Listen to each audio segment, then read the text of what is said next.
स्वागत है दोस्तों आप सभी का आज की इस नई वीडियो में। आज हम देखेंगे क्लास 11th ज्योग्राफी का न्यू कोर्स 2021 और 22 के अकॉर्डिंग जो आपकी इंडिया की बुक है उसका फर्स्ट टर्म का चैप्टर 1, जिसका हिंदी में नाम है भारत स्थिति और इंग्लिश में कहें तो इंडिया लोकेशन। तो इस चैप्टर से संबंधित जितने भी मोस्ट इम्पॉर्टेंट MCQ बनेंगे वो सभी के सभी हम आज की इस वीडियो में कवर करने वाले हैं। वीडियो स्टार्ट करने से पहले हमारे Telegram group, Instagram account, Twitter handle और फेसबुक पेज का लिंक बच्चों आपको वीडियो के डिस्क्रिप्शन बॉक्स में मिल जाएगा। आप वहां से जाके हमें इन सोशल मीडिया के अकाउंट्स पे ज़रूर फॉलो कर लीजिएगा। चलिए हम बढ़ते हैं अपने प्रश्नों की तरफ। सबसे पहला प्रश्न देखिए, किस पौराणिक राजा के नाम पर भारत देश का नाम भारत रखा गया? यानी कि ऐसा कौन सा पौराणिक राजा था जिसके नाम पर जो हमारा आज का देश भारत है इसका नाम भारत रखा गया? ऑप्शन फर्स्ट राजा दुष्यंत के पुत्र भरत, ऑप्शन सेकंड है राजा धृतराष्ट्र के पुत्र भारत, ऑप्शन थर्ड है राजा दशरथ के पुत्र भरत और ऑप्शन फोर्थ है इनमें से कोई नहीं। तो देखिए बच्चे क्या गलती करेंगे कि उन्हें राजा दशरथ के पुत्र भरत के बारे में तो पता है और स्पेशली अयोध्या नाम के बारे में भी पता है, लेकिन इसका जो सही आंसर है वो है ऑप्शन फर्स्ट, राजा दुष्यंत के पुत्र भरत के नाम पर भारत देश का नाम भारत पड़ा। अगला देखिए क्वेश्चन नंबर है सेकंड, भारत का उत्तरी अक्षांशीय जो विस्तार है, यानी कि भारत का उत्तरी अक्षांशीय विस्तार जो है वो कितना है? आपके सामने ये 4 ऑप्शन दिए गए हैं, इनमें से जो सही आंसर है वो है ऑप्शन नंबर सेकंड, 8.4 उत्तरी अक्षांश से लेकर 37.6 उत्तरी अक्षांश तक। ठीक है, ऑप्शन सेकंड सही है। अगला देखिए क्वेश्चन नंबर है थर्ड, भारत का पूर्वी देशांतर विस्तार जो है वो कितना है? आपके सामने ये 4 ऑप्शन है। ठीक है, इनमें से जो सही आंसर है वो आपको बताना है। इसका सही आंसर है ऑप्शन नंबर थर्ड। देखिए क्वेश्चन पूछा गया है पूर्वी देशांतर विस्तार कितना है, तो 68 अंश से लेकर 7 पूर्वी देशांत से 97 अंश 25 पूर्वी देशांतर तक। ठीक है, अगला क्वेश्चन नंबर 4, भारत का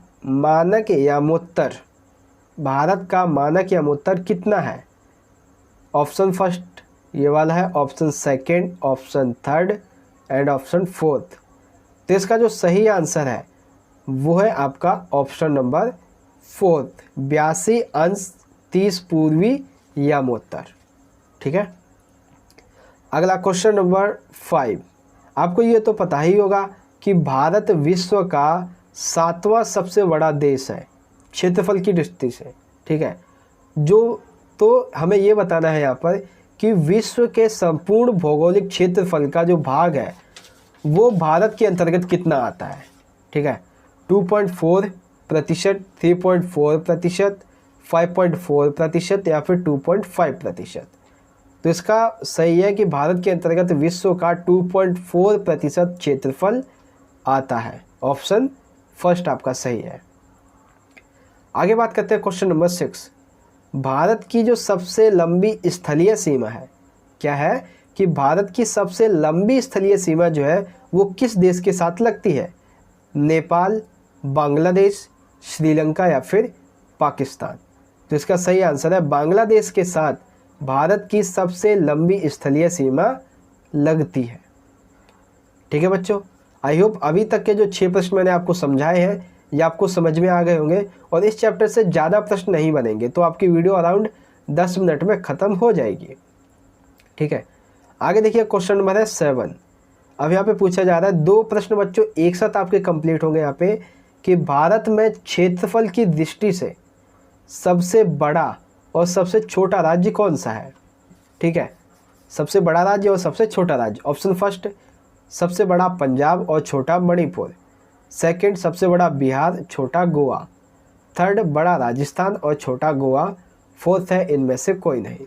तो भारत में क्षेत्रफल की दृष्टि से सबसे बड़ा जो राज्य है वो है राजस्थान और सबसे छोटा राज्य जो है वो है गोवा। ठीक है, तो ऑप्शन जो है आपका थर्ड यहाँ पर सही हो जाता है। ठीक है, चलिए आगे बढ़ते हैं अगले प्रश्न की तरफ। अगला है क्वेश्चन नंबर 8। अब यहाँ पे देखिए ये प्रश्न जो है हमें यहाँ पे ये मतलब यहाँ पे ये पूछा गया है कि निम्नलिखित में से कौन सी भारतीय उपमहाद्वीप की विशेषता है। ऑप्शन फर्स्ट है, भारत में उत्तर में ऊंचे ऊंचे पर्वत, गंगा, ब्रह्मपुत्र, महानदी, कृष्णा, गोदावरी और कावेरी जैसी बड़ी नदियां हैं और उत्तर पूर्वी और दक्षिणी भारत में वनाच्छादित पहाड़ियां भी पाई जाती हैं। सेकंड है, उत्तर में हिमालय पर्वत, उत्तर पश्चिम में हिंदू कुश व सुलेमान श्रेणियाँ और उत्तर पूर्व में पूर्वांचल पहाड़ियाँ तथा दक्षिण में हिंद महासागर से सीमांकित एक भौगोलिक इकाई भी यहाँ पाई जाती है।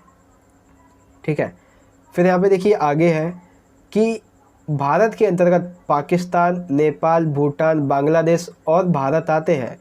हिमालय पर्वत ने भारतीय उपमहाद्वीप को एक अद्वितीय क्षेत्र पहचान स्थापित करने में सहायता की है। ठीक है, तो यहाँ पे ये जो ऑप्शन फोर्थ लिखा है ये आप भूल जाइए, यहाँ पे ये दोनों एक ही ऑप्शन है, ऑप्शन फोर्थ, और ऑप्शन जो 5 है ये आपका ऑप्शन 4 है। ठीक है, ऑप्शन 5 जो है ये आपका ऑप्शन नंबर 4 है। एक सेकेंड, हाँ ठीक है, तो ये तीनों विशेषता जो है वो भारतीय उपमहाद्वीप के बारे में सही है। ठीक है, तो भारतीय उपमहाद्वीप के बारे में कौन सी विशेषता सही है? उपरोक्त सभी। ठीक है, तो ऑप्शन 4 जो है ये आपका सही है, उपरोक्त सभी। ठीक है, हालांकि ऑप्शन 5 लिख गया लेकिन ये ऑप्शन 4 है। अगला क्वेश्चन नंबर 9। अब यहाँ से पूछा जा रहा है कि भारत का मतलब भारत के नामकरण के संबंध में सही मिलान हमें करना है, यानी कि भारत का जो नामकरण है उससे संबंधित सही मिलान का हमें चयन करना है। ऑप्शन फर्स्ट है आर्यवत। आर्यवत भारत का नाम पड़ा था आर्यों के नाम पर। ठीक है, हिंदुस्तान नाम पड़ा था फारस वासियों के द्वारा उच्चारित नाम पर। ठीक है, इंडिया जो यूनान और रोमवासियों के द्वारा भारत का नाम इंडिया रखा गया था। और फाइनली भारत का नाम भारत कब पड़ा? राजा दुष्यंत के पुत्र भरत के नाम पर। ठीक है, तो ये हो गया आपका यहाँ पर मिलान। चलिए आगे बढ़ते हैं क्वेश्चन नंबर 10, सबसे आखिरी प्रश्न है। ठीक है, क्वेश्चन नंबर है आपका 10। भारत की स्थलीय सीमा की कुल लंबाई कितनी है?